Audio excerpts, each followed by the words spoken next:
நல்ல சத்தமா ஒரு அல்லேலூயா சொல்லுவோமா? அல்லேலூயா.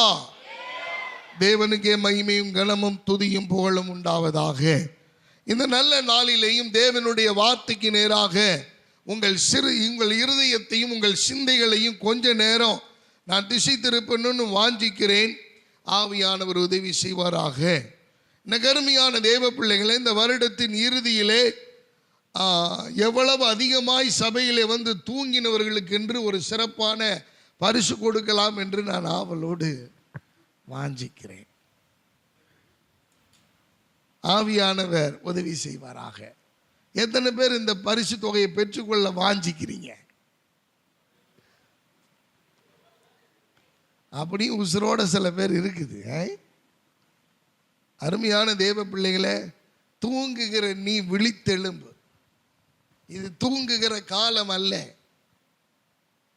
எரேமியா தீர்க்க விதமாய் சொல்லுகிறார், நீ காலாட்களோட ஓடும் போது உன்னை இளைக்க பண்ணினார்களானால் நீ குதிரைகளோடு எப்படி ஓடுவாய்?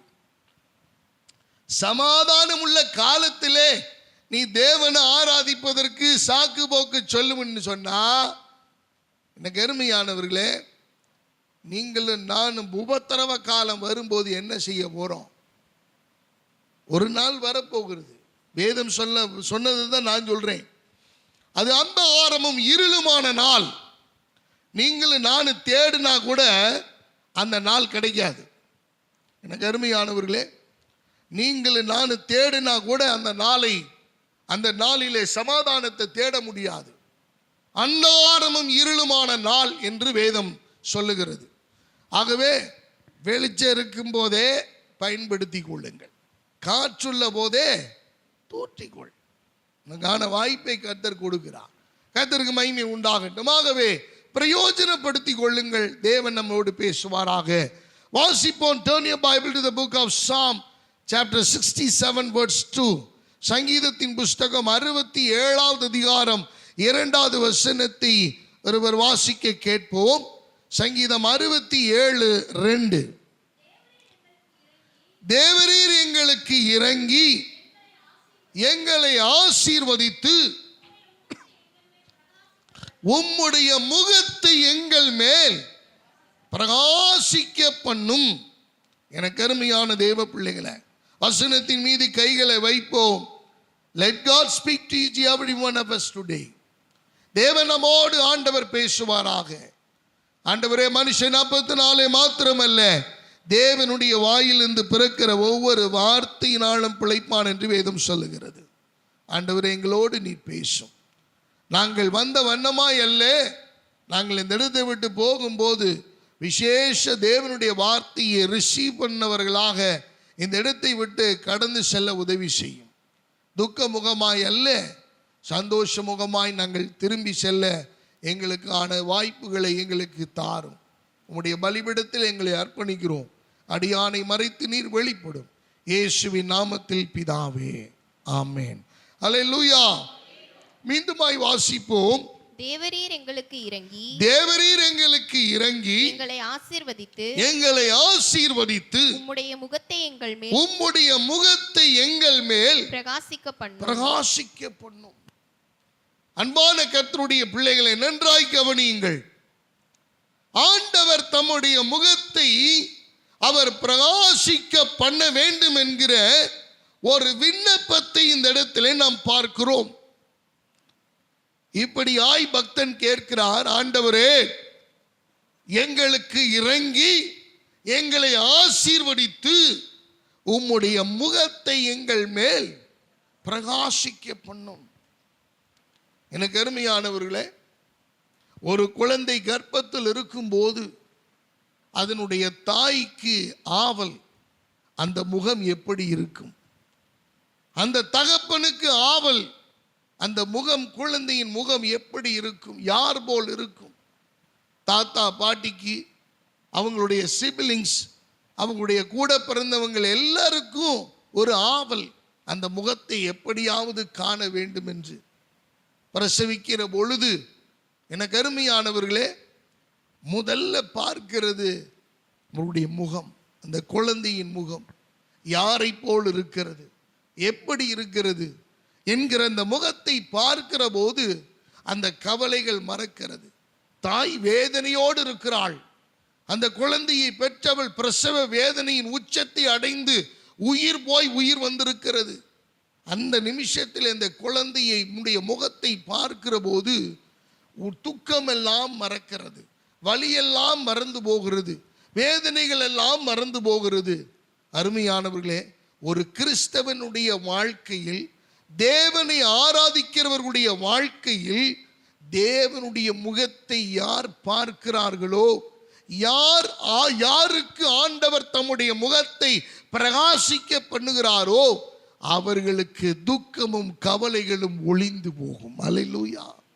வேதவசனம் அப்படி சொல்லுகிறது. எங்கள் மேல் உம்முடைய முகத்தை பிரகாசிக்க பண்ணும்.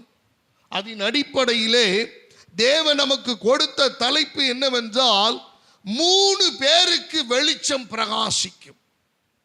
வேதத்திலே 3 பேருக்கு, 3 முக்கியமான நபர்களுக்கு ஆண்டவர் தம்முடைய முகத்தை அவர் பிரகாசிக்க பண்ணுகிறார். எல்லாருக்கும் பிரகாசிக்க பண்ணுகிறாரா? எல்லாருக்கும் சூரியன் வெளிச்சம் கொடுக்கும், சந்திரன் வெளிச்சம் கொடுக்கும். துன்மார்க்கனா இருந்தாலும் சரி, நல்லவனா இருந்தாலும் சரி, அநியாயக்காரனா இருந்தாலும் சரி, பொல்லாதவனா இருந்தாலும் சரி, நன்மை செய்கிறவனா இருந்தாலும் சரி, அவர்களுக்கு கண்டிப்பாய் சூரியன் உதிக்கும். சந்திரன் அவர்களுக்கு வெளிச்சம் கொடுக்கும், அவர்களுக்கு மழையை பெய்ய பண்ணுவார். ஆனால் தம்முடைய முகத்தை ஆண்டவர் பிரகாசிக்க பண்ண வேண்டுமானால் அது 3 பேருக்கு மட்டுமே என்று வேதம் திட்டவட்டமாய் கூறுகிறது. அல்லேலூயா. No compromise. எனக்கு அருமையானவர்களே, நல்லவனுக்கு மட்டும் சூரிய வெளிச்சம் அடிக்குமே ஆனால் மற்றவெல்லாம் என்ன ஆவான்னு சொல்லி யோசிச்சு பாருங்க. நல்லவனுக்கு மட்டுமே மழை பெய்யுமே ஆனால் அநியாயக்காரனுக்கெல்லாம் என்ன ஆகும்னு நினைச்சு பாருங்க. ஆனால் ஆண்டவர் தம்முடைய முகத்தை டிஃபரன்ஷியேட் பண்ணி காமிக்கிறார், வித்தியாசப்படுத்தி காண்பிக்கிறார். எப்பா, என்னுடைய வெளிச்சம் சூரிய வெளிச்சத்தை போலல்ல, அதைவிட மேலானது. சந்திரனுடைய வெளிச்சத்தை போலல்ல, அதைவிட மேலான ஒரு வெளிச்சத்தை என் முகத்திலே நான் வைத்திருக்கிறேன். அந்த முகத்தை உங்களுக்காக பிரகாசிக்க பண்ண வாஞ்சை உள்ள தேவனாய் நான் இருக்கிறேன் என்று கர்த்தர் சொல்லுகிறார். அல்லேலூயா. நான் போன வாரம் சொன்னேன், சூரியனும் சந்திரனும் நட்சத்திரங்களும் பின்பாகத்தான் உருவாக்கப்பட்டது. அதற்கு முன்பாகவே என்ன இருந்தது? வெளிச்சம் இருந்தது. சூரியனால் மட்டுமே வெளிச்சம் இந்த பூமியில் இல்லை, சந்திரனால் மட்டுமே வெளிச்சம் இல்லை. கர்த்தரே இந்த பூமிக்கு வெளிச்சமாய் இருக்கிறார். அதை நாம் புரிந்து கொள்ள வேண்டும். எனக்கு அருமையானவர்களே, அறிவியல் ஞானிகள் எல்லாம் திகைத்து போய் நிற்கிற நேரம் இது. ஏன் தெரியுமா? புரியல, அவங்களுக்கு விளங்கல. சூரியன் இல்ல, சந்திரன் இல்ல, எப்படி வெளிச்சம் உண்டானது? எனக்கு அருமையானவர்களே, காரணம் அவர் வெளிச்சத்தின் ஊற்று. வெளிச்சத்திற்கான காரணம் நம்முடைய ஆண்டவர் ஒருவர் மாத்திரமே. அவர் சொல்லுகிறார், உங்கள் மேல் தம்முடைய முகத்தை அவர் பிரகாசிக்க பண்ணுகிறவர். அருமையானவர்களே, சபையில எல்லா தரப்பட்ட ஜனங்களும் வருகிறார்கள். வருகிறார்களா? இங்க வர்றவன் தான் வேளாங்கண்ணிக்கும் போறான் மொட்டை அடிக்க. எங்கேயாவது மொட்டை அடிக்க கர்த்தர் சொன்னாரா? நீ மொட்டை அடிச்சு காது குத்தி அந்த காசை கர்த்தருக்கு கொடுத்துருந்தீங்கன்னா கூட எதையாவது வாங்கி மாட்டிருக்கலாம், பிரயோஜனமாவது இருந்திருக்கும். இதுல குடும்பத்தோட கோத்திரத்தோட அப்படியே எல்லாத்தையும் அள்ளிட்டு போய் ஆமா வேண்டிக்கிட்டு நிறைவேற்று. அருமையானவர்களே, தம்முடைய முகத்தை கர்த்தர் பிரகாசிக்க பண்ண வேண்டுமானால் ஆண்டவர் சிலவைகளை நம்மிடத்தில் எதிர்பார்க்கிறார். அதனாலதான் எல்லார் மேலும் பல கோடி ஆண்டுகள் அல்லது பல 100 ஆண்டுகள் கல்லெறிந்த போதும், எத்தனையோ பரிசுத்தவான்கள் இந்த பூமியில வந்து போன போதும் எல்லார் மேலும் அவர் தம்முடைய முகத்தை பிரகாசிக்க பண்ணவில்லை. There are certain people who are so close with God. தேவனோடு நெருக்கமாய் இருந்த சிலருக்கு மாத்திரமே தம்முடைய முகத்தை அவர் பிரகாசிக்க பண்ணினார். அந்த சிலர்ல நாமளும் ஒருத்தரா இருக்கணுங்கிறது தான் இந்த செய்தியினுடைய அடிப்படை நோக்கம். எனக்கு அருமையானவர்களே, யோசிச்சு பாருங்க. ஐயோ, ஸ்டாலின் கொடுக்கிற 1000 ரூபாய் விட்டு போச்சே, முகாம் போட்டிருக்கிறாங்கன்னு முன்னாடி நின்னமே, தேவனுடைய முகம் பிரகாசிக்கணும்னு முன்னாடி வந்தோமா? மாட்டோம்ல. அது 1000 ரூபாய் இல்ல. அருமையானவர்கள், எப்படி அந்த 1000 ரூபாய் உனக்கு பிரயோஜனமா இருக்கும் யோசிச்சு பாரு. 1000 ரூபாய் அக்கௌண்ட்ல வந்து உழுவுறதுக்கு முன்னாடியே அதற்கான செலவு ஆயத்தப்படுத்தி வச்சிருப்பார். உனக்கு தெரியல, நீ சந்தோஷமா கொண்டாடிட்டு இருக்கிற. 1000 ரூபாயை விட தேவன் கொடுக்கிற முக பிரகாசம் உன் வாழ்க்கையை ஆசீர்வாதத்தின் உச்சத்துக்கு கொண்டு போகும். அல்லேலூயா. சிந்திச்சு பாருங்க.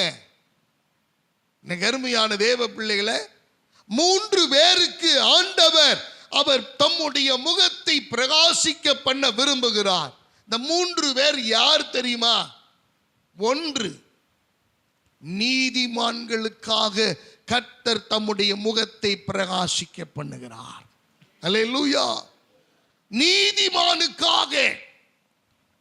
எனக்கு அருமையானவர்களே, நீதிமானாய், நீதிமான்களாய், நீதி உள்ளவர்களாய், நீதிக்காக வாழ்கிற ஒரு வாழ்க்கை இருக்கு பாருங்க. அந்த வாழ்க்கை வாழ்கிற ஆணா இருக்கட்டும், பெண்ணா இருக்கட்டும், குடும்பமா இருக்கட்டும், யாரா இருந்தாலும் அவர்களுக்கு தம்முடைய முகத்தை அவர் பிரகாசிக்க பண்ணுவார். எனக்கு அருமையானவர்களே, 2வது, செம்மையானவர்களுக்கு அவர் தம்முடைய முகத்தை பிரகாசிக்க பண்ணுவார்.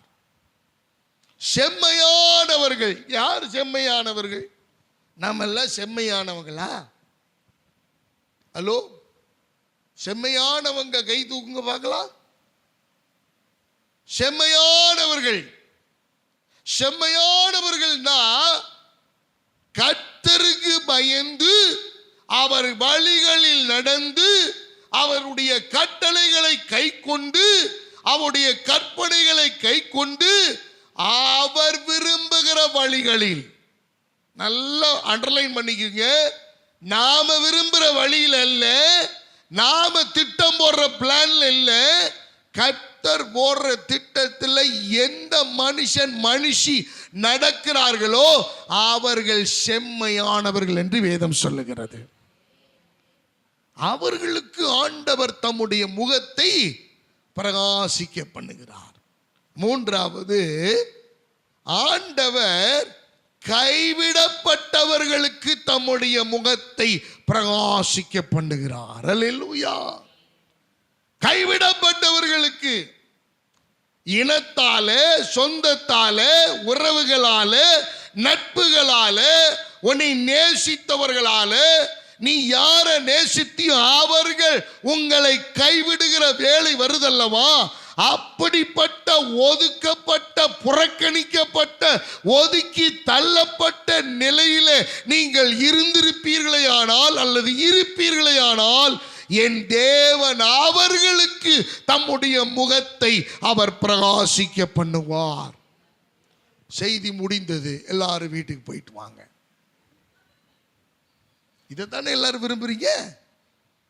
இதைத்தானே விரும்புறீங்க? சொல்லிட்டேன், முடிஞ்சு. வசனத்தை தேடிக்கங்க. அருமையான தேவ பிள்ளைகளே,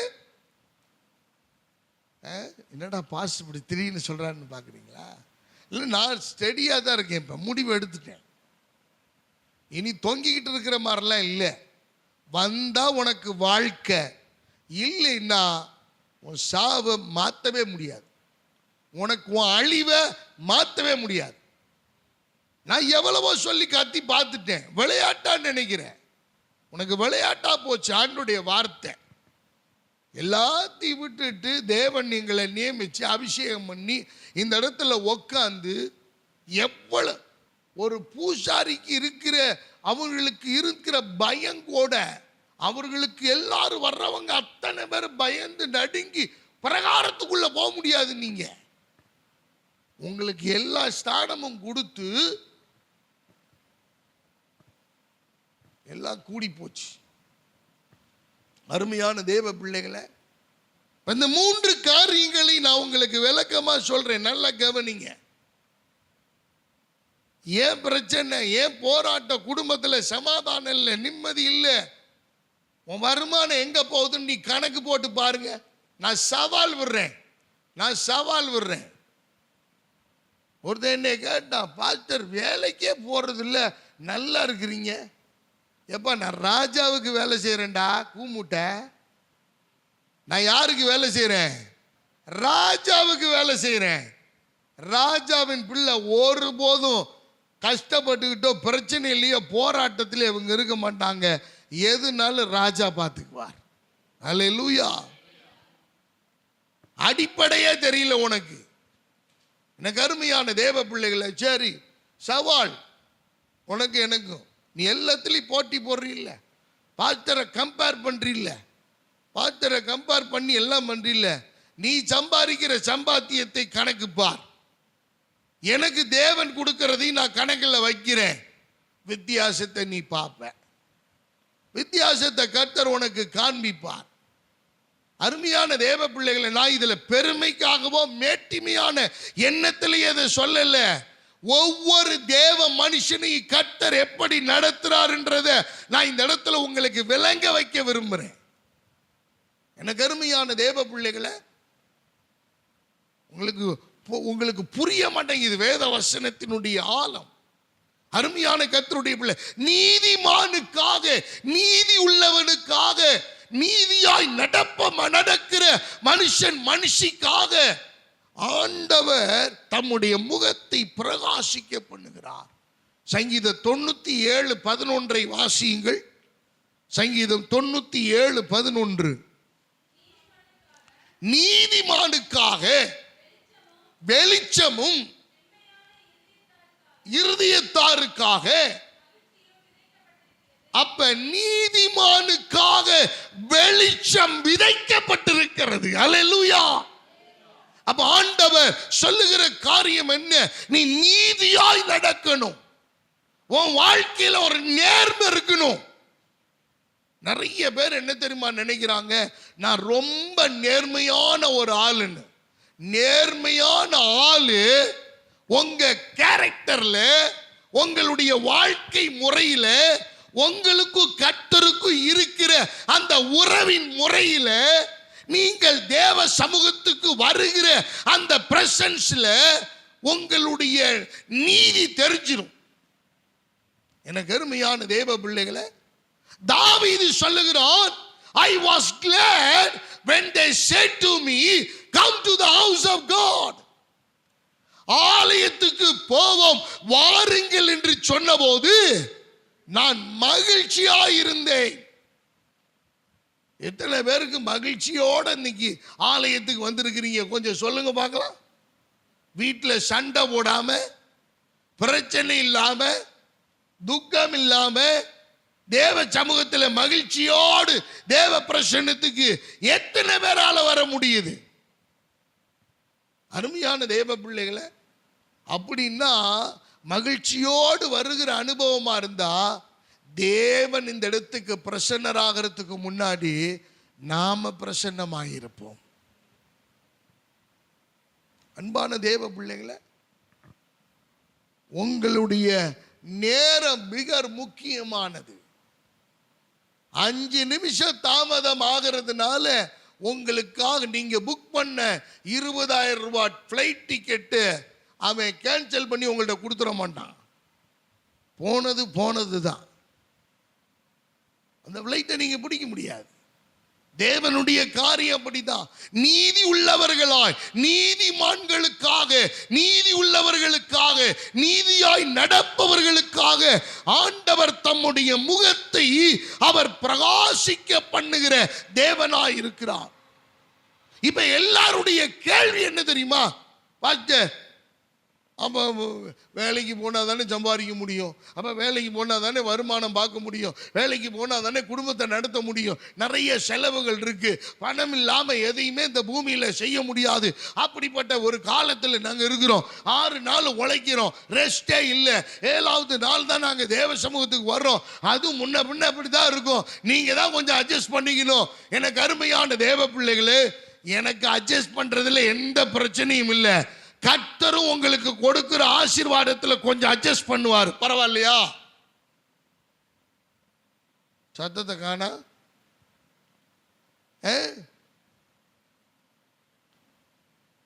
உங்க பையனுக்கு ஒரு பொண்ணு கிடைக்கும், ஒரே ஒரு விரல் இல்லை, பரவாயில்லைங்களா? மாப்பிள்ளை கொஞ்சம் சொங்கி சொங்கி நடப்பார், பரவாயில்லைங்களா? சத்தம் வராது. இப்ப எல்லாம் ஒரு பழம் வாங்கினா கூட பிழை இல்லாத பழமா வாங்கணும்னு நினைக்கிறோம். ஒரு காய் வாங்கினா கூட சொத்த காய் இல்லாம வாங்கணும்னு நினைக்கிறோம். 1/4 கிலோ வெண்டைக்காயை வாங்குறதுக்கு அங்க இருக்கிற 3 கிலோ வெண்டைக்காயை ஒடிச்சு போடுறான். அதை பார்க்கிற அந்த விவசாயிக்கு ஹார்ட் அட்டாக் வர்ற மாதிரி இருக்கு. ஹார்ட் அட்டாக் வருது. ஒடிச்சு போட்டு போயிட்டானா மற்ற யார் வாங்குவான்? அருமையான கர்த்தருடைய பிள்ளைகளை, தேவன் உங்களுக்கு தம்முடைய முகத்தை பிரகாசிக்க பண்ண வேண்டுமானால் you should walk uprightly. நீங்க நீதி உள்ளவர்களாய் வாழ வேண்டும். நீதியை கர்த்தர் உங்களிடத்திலே எதிர்பார்க்கிறார்.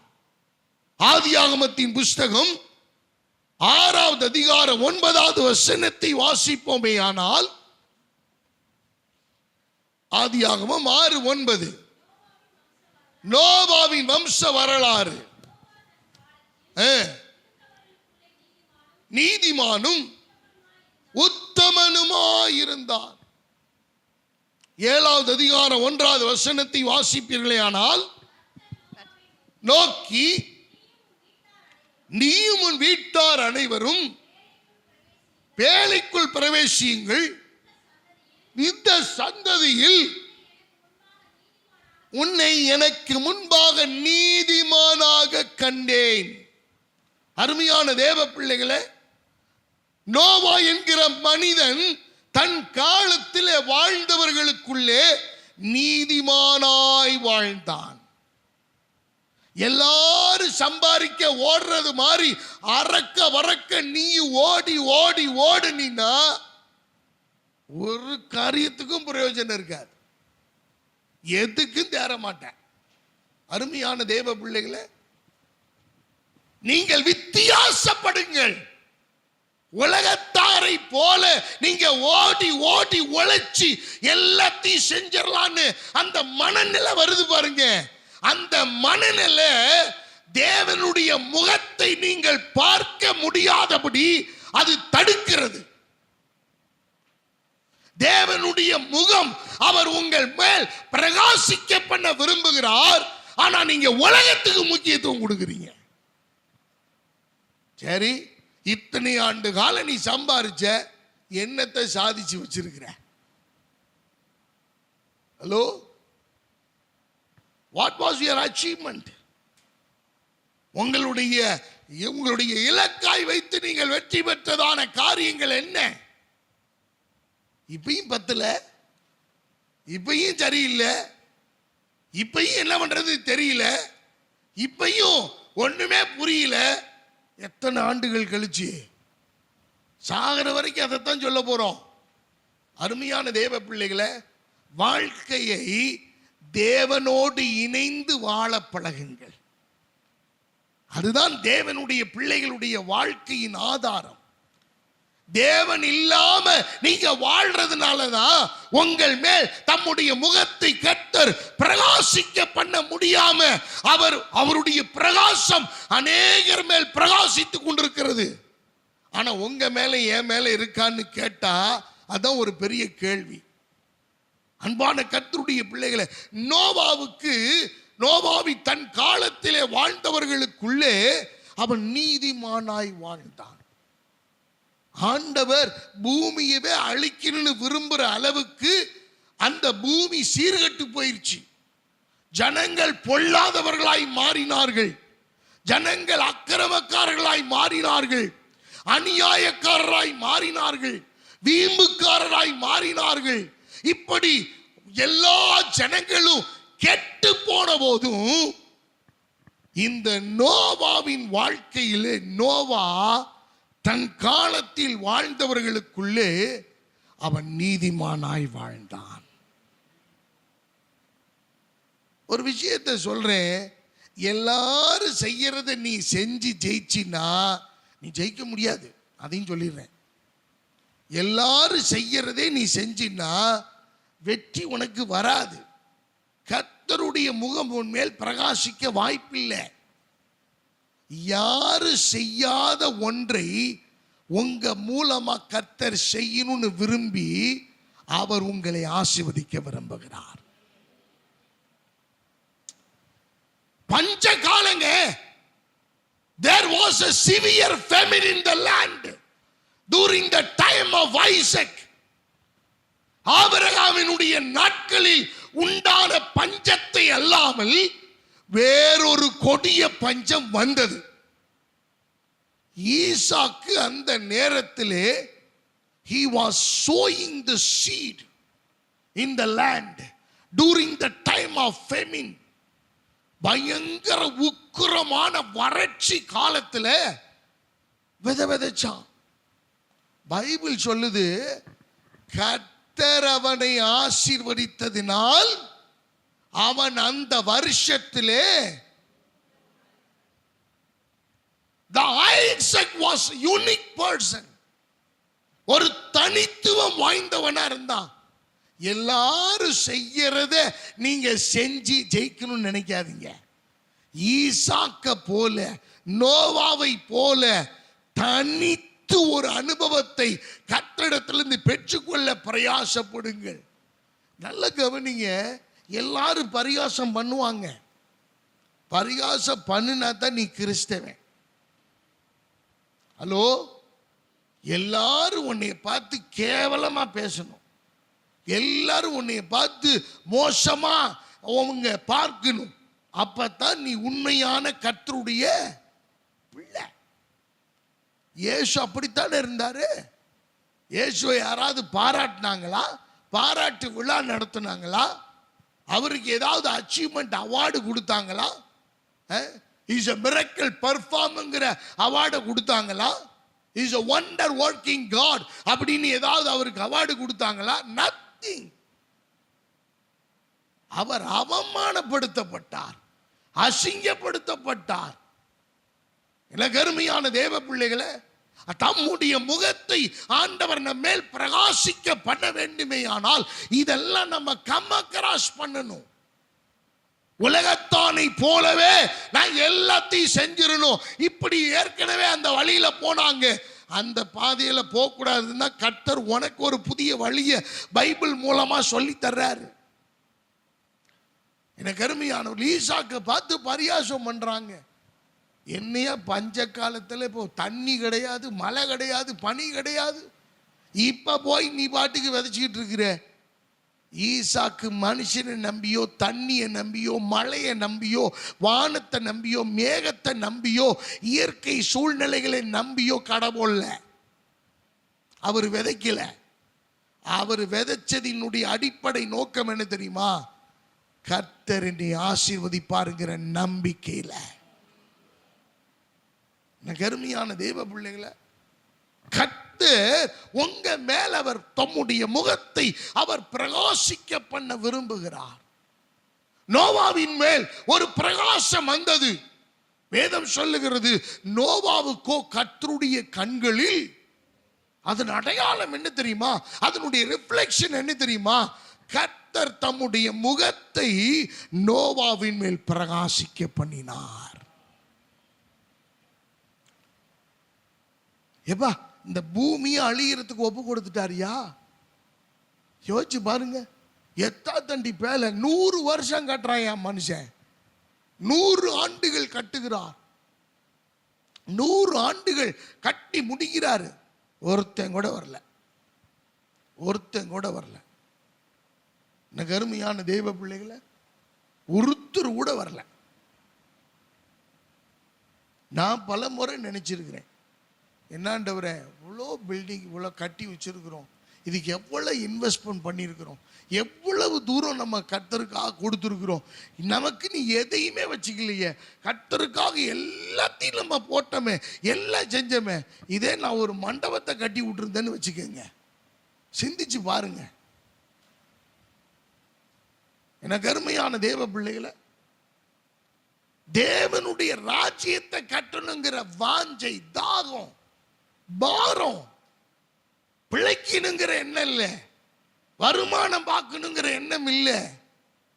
எனக்கு நீதியா வாழ்ந்தா போதும், கொஞ்ச காலமா இருந்தாலும் பரவாயில்ல, தம்முடைய முகத்தை கர்த்தர் பிரகாசிக்க பண்ண வேண்டும் என்கிற வாஞ்சை. நோவாவுக்கு தம்முடைய முகத்தை பிரகாசிக்க பண்ணினார். அந்த 8 பேருக்கு அத்த தண்டி பேலை.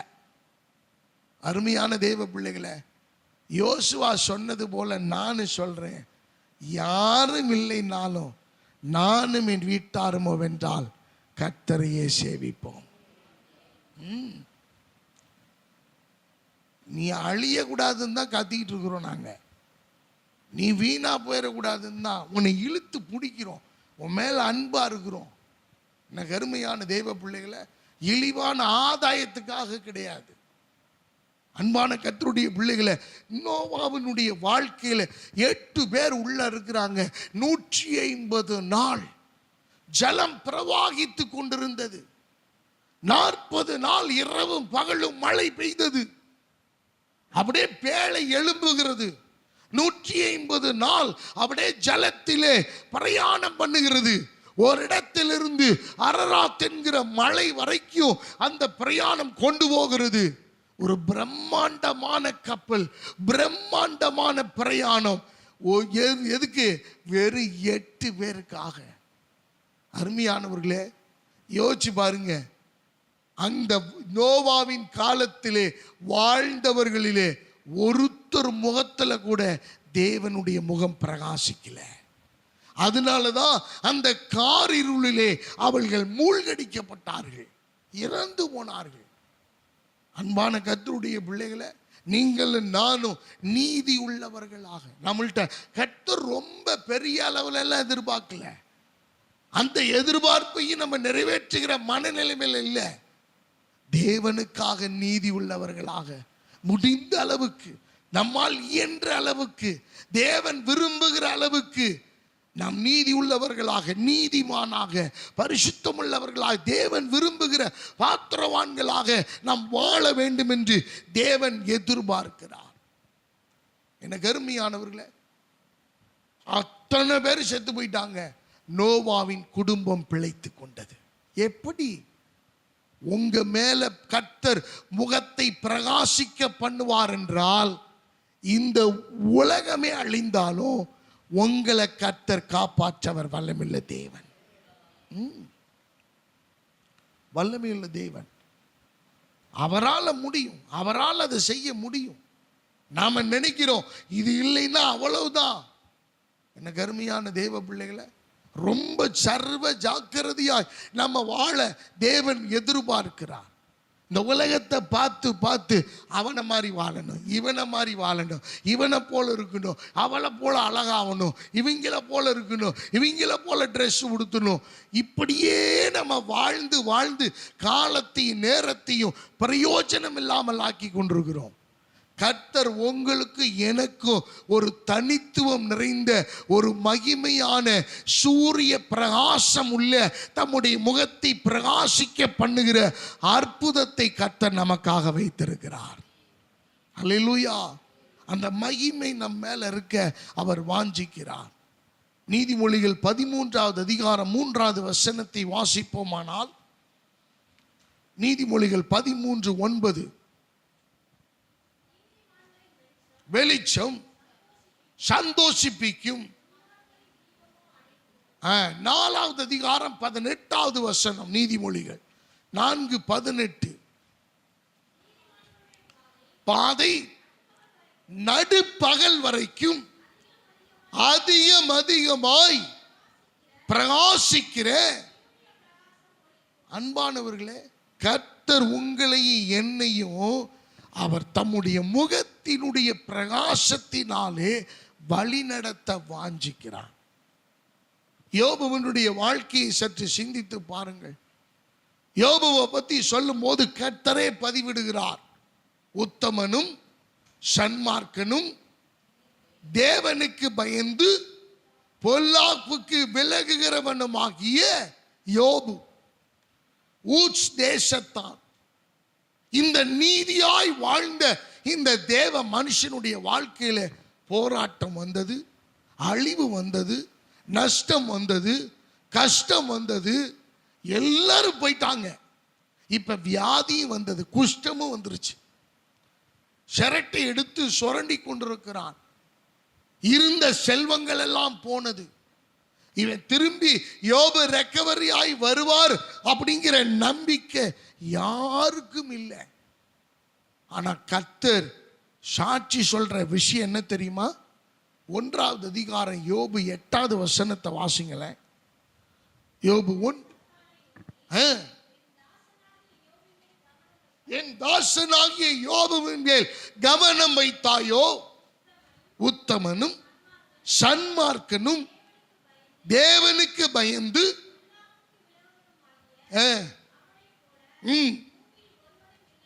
இல்லை என்றான். யார் சொல்றது? இத கர்த்தரே சாட்சி கொடுக்கிறார். கர்த்தரே சாட்சி கொடுக்கிறார்.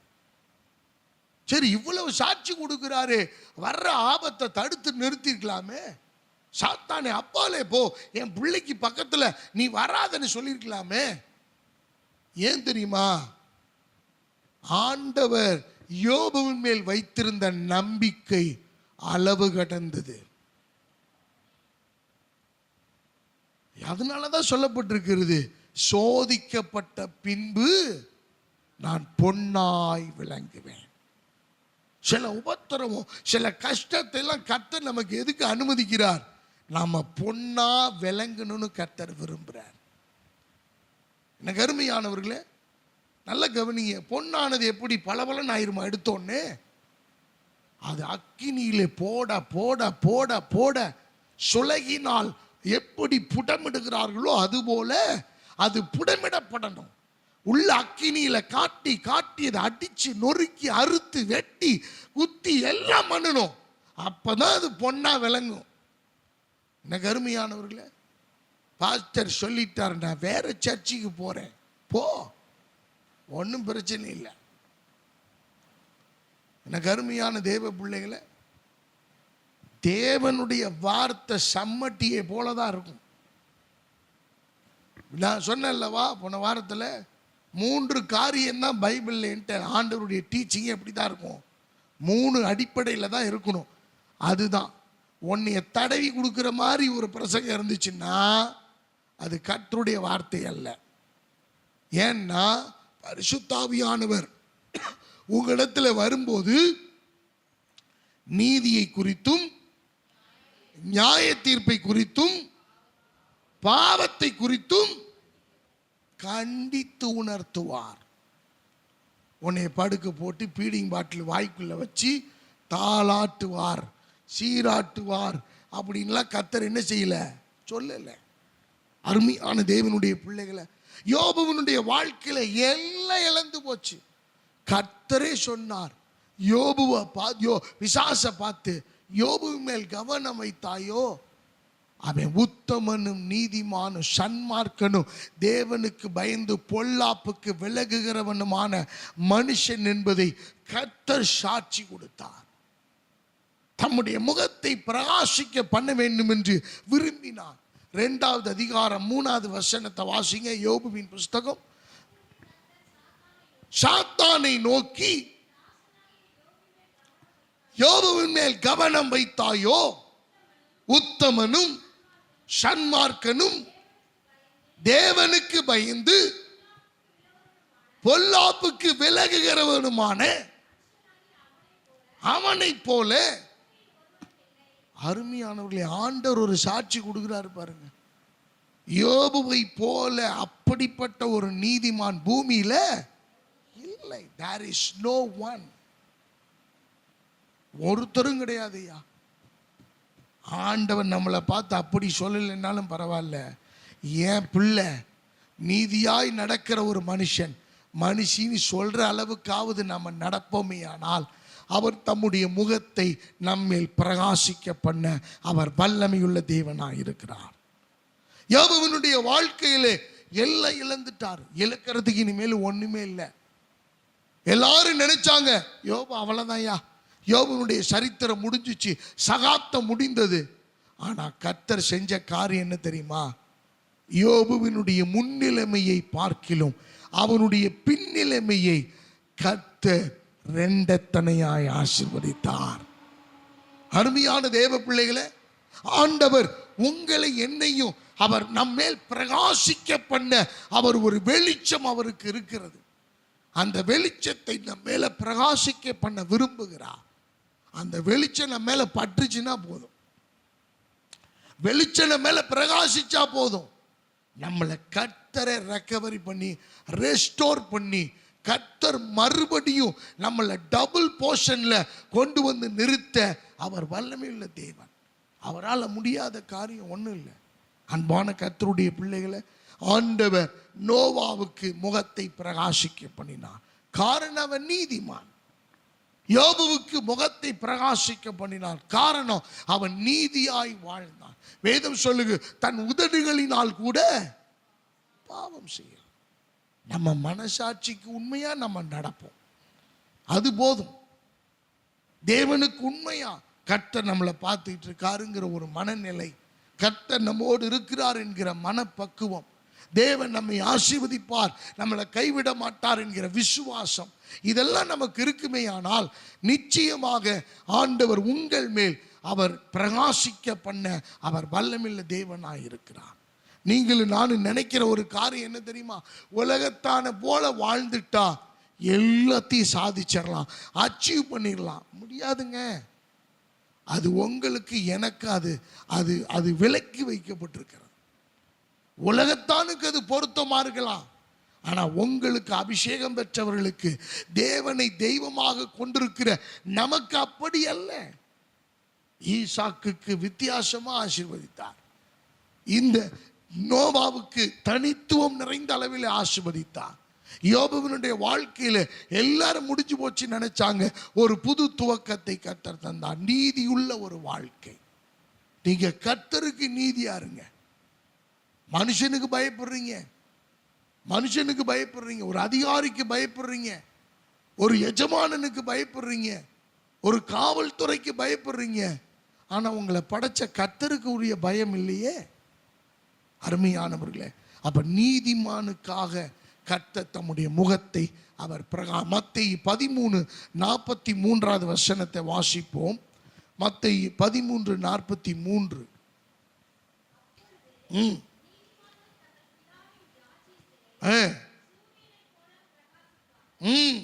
எனக்கு அருமையானவர்களே, தேவனுக்காக நீங்க நீதி உள்ள ஒரு வாழ்க்கை வாழ ஆரம்பிச்சிட்டா அவர் நம்முடைய முகத்தை அவர் என்ன செய்வார்? பிரகாசிக்க பண்ணுவார்.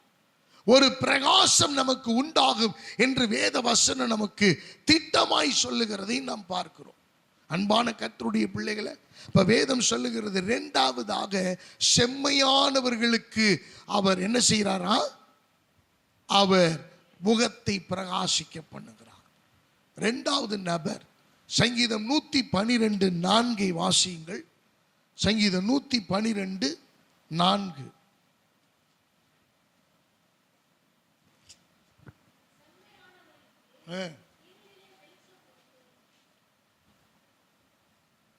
செம்மையானவர்களுக்கு இருளிலே வெளிச்சம் உதிக்கும். ஆண்டவர் எவ்வளவு அழகா சொல்றத பாருங்க. 112:2. எனக்கு அருமையானவர்களே, செம்மையானவர்களின் வம்சம் ஆசீர்வதிக்கப்படும். 112:2. 4 செம்மையானவர்களுக்கு இருளிலே வெளிச்சம் உதிக்கும். எனக்கு அருமையான தேவ பிள்ளைகளை, அப்ப செம்மையானவர்கள் யார்? மல்கியாவின் புஸ்தகம் 4வது அதிகாரம் 2வது வசனத்தை வாசிப்போமானால், மல்கியா 4:2. மல்கியாவின் புஸ்தகம் 4:2. ஆனாலும் என் நாமத்துக்கு பயந்திருக்கிற உங்கள் மேல் நீதியின் சூரியன் உதிக்கும், ஆரோக்கியம் இருக்கும். புறப்பட்டு போய், எனக்கு அருமையானவர்களே, ஆண்டவர் சொல்ற காரியம் பாருங்க. யார் செம்மையானவர்கள்? தமக்கு பயந்து நடக்கிறவர்கள். அவர்களுக்கு தான் கர்த்தர் சூரியனை போல பிரகாசத்தை, தம்முடைய முகத்தை பிரகாசிக்க பண்ணுவார். உங்களுக்கு அற்புதம் நடக்கும்னு நீங்க எதிர்பார்க்கிறீங்க, உங்க பிரச்சனை தீரணும்னு நீங்க எதிர்பார்க்கிறீங்க, உங்க கஷ்டம் மாறணும்னு எதிர்பார்க்கிறீங்க, உங்க வியாதி மறையணும்னு எதிர்பார்க்கிறீங்க, உங்களுடைய நிலைமை மாற்றி அமைக்கப்படணும்னு எதிர்பார்க்கிறீங்க, உங்களுடைய கண்ணீர் கவலைகள் மாற்றி அமைக்கப்படணும்னு நீங்க எதிர்பார்க்கிறீங்க. ஆனா தேவன் எதிர்பார்க்கிற காரியம் என்ன தெரியுமா? கர்த்தருக்கு பயந்து நீங்கள் நடக்கிறீர்களா? அருமையானவர்களே, இன்னைக்கு கர்த்தருக்கு பயப்படுகிற பயம் இந்த கடைசி நாட்களிலே குறைந்து போயிருக்கிறது. ஆலயத்துக்கு வர்றதுல கர்த்தருக்கு பயப்படுகிற பயம் இல்லை. வேத வசனத்தை குறித்து கர்த்தருக்கு பயப்படுகிற பயம் இல்லை. கொடுக்கிற காரியங்கள்ல கர்த்தருக்கு பயப்படுகிற பயம் இல்லை. உண்மையாய் தேவ பிரசன்னத்தில் இருக்கிற காரியங்கள்ல கர்த்தருக்கு பயப்படுகிற பயம் இல்லை. எல்லா விதத்திலையும் கர்த்தருக்கு பயப்படுகிற பயம் இன்னைக்கு இல்லாமல் துணிகரமாய் மாறிவிட்டது. எல்லாத்திலையும் துணிகரம். அருமையான தேவ பிள்ளைகளை, ஆண்டவர் இந்த கிருபையின் காலத்தை மிஸ்யூஸ் பண்றோம். நம்ம ஆண்டவர் இரக்கமாய் கொடுத்திருக்கிற இந்த காலத்தை நாம் எல்லாரும் துர்பிரயோகம் பண்ணி கொண்டிருக்கிறோம். அன்பானவர்களே, வேத வசனம் சொல்லுகிறது, செம்மையானவர்களுக்கு தம்முடைய முகத்தை அவர் பிரகாசிக்க பண்ணுகிறார். தாவீது ஒரு செம்மையான வாழ்க்கை வாழ்ந்த ஒரு மனிதன். 1 ராஜாக்களின் புஸ்தகம் 11வது அதிகாரம் 38வது வசனத்தை வாசிப்போமே ஆனால், தாவீது 1 ராஜாக்கள் 11:38. நான் உனக்கு கட்டளையிட்டதையெல்லாம் கை கொண்டு நடந்து என் தாசனாகிய தாவீது செய்தது போல கட்டளைகளையும் கற்பனைகளையும் கை கொள்ளும்படிக்கு என் பார்வைக்கு செம்மையானதை செய்கிறது உண்டானால் நான் உன்னோடு இருந்து கட்டினது போல எனக்கு அருமையான தெய்வ பிள்ளை. அல்லேலூயா. வேத வசனம் எவ்வளவு கிளியரா சொல்லுது பாருங்க. தாவீது ஒரு செம்மையான வாழ்க்கை வாழ்ந்தவன். வாழ்க்கையில பாவம்லாம் இல்லாம இல்ல, பாவம் வந்துச்சு. ஆனா அந்த பாவத்தை செஞ்சு அவன் படாத பாடுபட்டு அதுக்கப்புறம் கர்த்தரோடு ஒப்புரவாகிறான், இணைக்கப்படுகிறான். சில நேரங்களில் பிளவு வரும், சில நேரங்களில் போராட்டம் வரும், சில நேரங்களில் மன வருத்தங்கள் வரும், சில நேரங்களில் உபத்திரவங்கள் வரும், சில நேரம் கசப்பு வரும். இது எல்லாம் மீறி அதுலயே நம்ம வைராக்கியம் பிடிச்சி நின்றுகிட்டு இல்லாம அதுலேருந்து இறங்கி வந்து, ஆண்டவரே என்னை மன்னிச்சிருங்க, நான் இப்படி சூழ்நிலையில் நான் கைதி ஆயிட்டேன், ஏதோ விழுந்துட்டு, ஆண்டவரே நான் மனுஷர் கையில் விழாதிருப்பேனாக, என்னை தூக்கி பிடிச்சிக்கங்க, உம்முடைய கரத்தில் நான் வந்திருக்கிறேன் பான்னு சொன்ன உடனே கர்த்தர் கர்த்தர் தாவி அணைத்து அவனை இழுத்து முத்தமிட்டு அணைத்து கொண்டார். அல்லேலூயா. செம்மையானவர்களுக்கு தம்முடைய முகத்தை அவர் பிரகாசிக்க பண்ணுவார். இன்னைக்கு நாம தவறு செய்யாதவங்க யாராவது இருக்கிறோமா? யாராவது நீதிமான்கள் மட்டுமே இங்க இருக்கிறோமா? உத்தமர்கள் மட்டுமே இங்க இருக்கிறோமா? பரிசுத்தவான்கள் மட்டுமே இங்க இருக்கிறோமா? செம்மையானவர்கள் மட்டுமே இங்க இருக்கிறோமா? இல்ல. ஆனா ஆண்டவர் எதிர்பார்க்கிறது என்ன தெரியுமா? நீ கர்த்தருக்கு பயப்படுகிற பயம் உனக்கு வேணும். செய்த தவறையாவது உணரக்கூடிய ஒரு பயம் வேணும். இனி நீ தவறு செய்யறதெல்லாம் அப்புறம் இருக்கட்டும், செய்த தவறுக்காவது ஐயோ நான் தப்பு பண்ணிட்டேனே அப்படிங்கிற ஒரு வருந்துகிற ஒரு அனுபவம். இயேசு கிறிஸ்துவோடு இருந்த 12 சீஷர்களில் ஒருவனாகிய சீமோன் பேதுரு மறுதலித்தார். சேவல் கூவறதுக்கு முன்னாடி என்னை மறுதலிப்பேன்னு ஆண்டவர் சொன்னார். அதே மாதிரி நடந்து போச்சு. ஆனா போய் மனம் கசந்து அழுகிறார். ஆண்டவரே தப்பு பண்ணிட்டேன் ஐயா. அதான் செம்மையான இருதயம். உங்களால ஒரு சின்ன அந்த தவறை பண்ணிட்டு கர்த்தருக்கு முன்னாடி என்ன செய்ய முடியாது? அப்படி துணிகரமா நிக்க முடியாது. ஐயோ ஆண்டவரே காலில் விழுந்துருவோம், மன்னிப்பு கேட்டுருவோம், மன்னிச்சிருங்கப்பா. அந்த செம்மையான இருதயம், செம்மையான மனம், செம்மையான அந்த முகமே வேறங்க. அந்த முகமே வேற. சில துணிகர முகத்தெல்லாம் பார்க்கும்போது இது ஜென்மத்துக்கு என்ன செய்யாது, திருந்துறதுக்கு வாய்ப்பே இல்லைன்னு தோணும். ஆனா சிலருடைய முகம் அப்படி இல்லை. ஐயோ பாவம் ஆண்டவரே இரக்கம் பாராட்டுங்க ஐயா, இரக்கம். கெட்ட குமாரன் அப்பாவை விட்டுட்டு அவன் எல்லாம் இளைய குமாரன் போய் சொத்தெல்லாம் எல்லாம் ஒண்ணு இல்லாம போச்சு. இஷ்டத்துக்கு அலைஞ்சு திரிஞ்சான். ஆனா திரும்பி வர்றப்ப தகப்பன் என்ன பண்ணார்? அவனை கூப்பிட்டார், அவனுக்கு விருந்து வச்சார், ஊர்காரங்களெல்லாம் கூப்பிட்டாரு, நல்ல இளங்கன்றா பார்த்து அடிக்க சொன்னார். எல்லாரும் காணாமற் போனா. இப்ப என் பிள்ளை திரும்பி வந்துட்டாயா.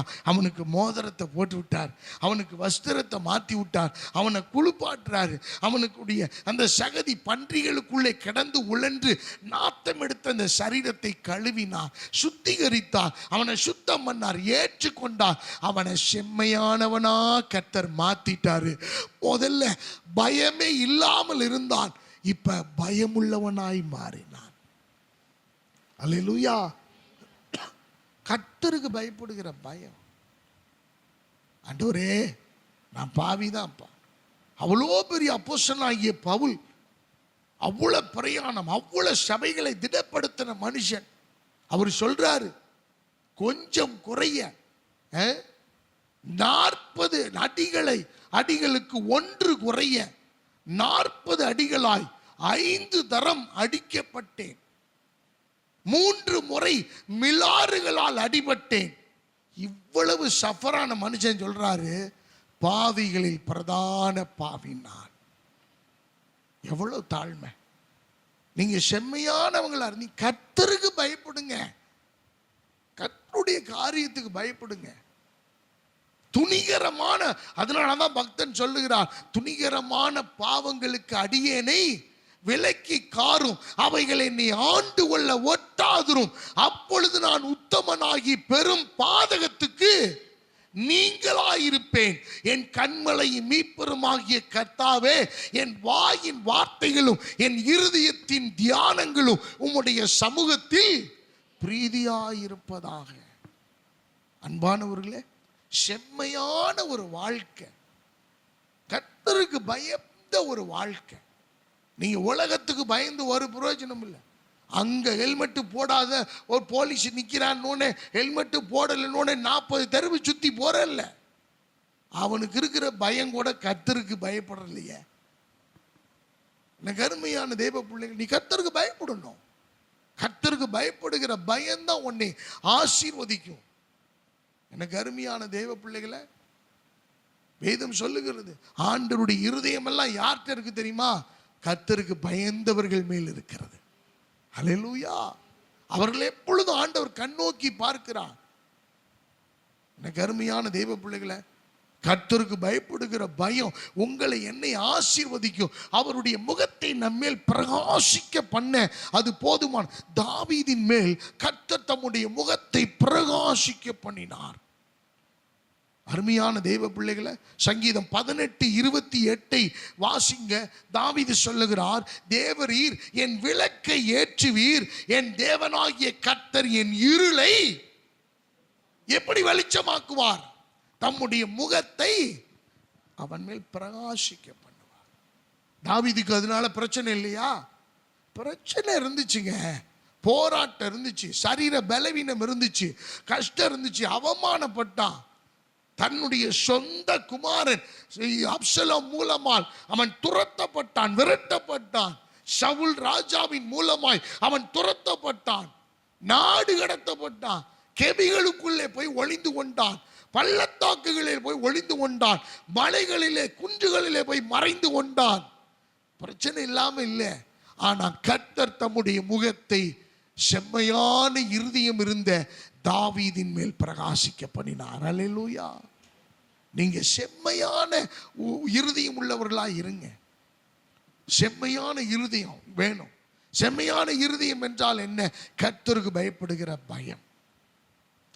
ஆண்டவரே, ஆமாப்பா, ஒரு குற்ற உணர்வு, ஆமாப்பா நான் பண்ணிட்டேன், நான் பேசிட்டேன், துணிகரமாக செஞ்சிட்டேன், ஐயோ லேட்டாக வந்துட்டேன், ஒரு பய உணர்வு அது நம்மளை உயர்த்தும். இன்னைக்கு வேதம் படிக்கல, மனசே சரியில்லைன்னு ஒருத்தன் சொல்கிறான் பாரு. அதுக்காக நீ 365 நாளும் படிக்காம எனக்கு மனசே, உனக்கு உடம்பே சரியில்லை, நீயே சரியில்லை. 365 நாள் நான் சொல்றேன். இப்ப இங்க உட்கார்ந்து இருக்கிற நிறைய பேர் வேதத்தை கையில் எடுத்து 6 மாசத்துக்கு மேல ஆகுது. நான் ப்ரூவ் பண்ணி காமிக்க முடியும். அகத்தின் அழகு முகத்துல தெரியும். ஞாயிற்றுக்கிழமை பைபிள் எடுத்துட்டா போதுமா? இந்த வேதமே என் மன மகிழ்ச்சி. வேதம் என்னுடைய கால்களுக்கு தீபமும் என்னுடைய பாதைக்கு.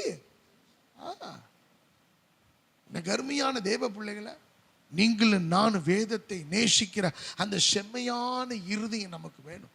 காலையில் எந்திரிச்சு கர்த்தரோட பேசுங்க, கர்த்தரோட ஜெபம் பண்ணுங்க.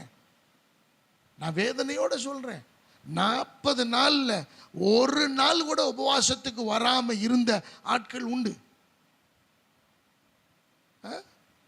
கும்பாபிஷேகத்துக்கு போக முடியுது, கோயிலுக்கு போக முடியுது, சடங்குகளை செய்ய முடியுது, சாங்கியம் செய்ய முடியுது, உறவுகள் காரியத்துக்கு முக்கியத்துவம் கொடுக்க முடியுது. ஆனால் கர்த்தருடைய காரியம்னா உங்களுக்கு இலக்காரமாக போச்சுங்களா சார்?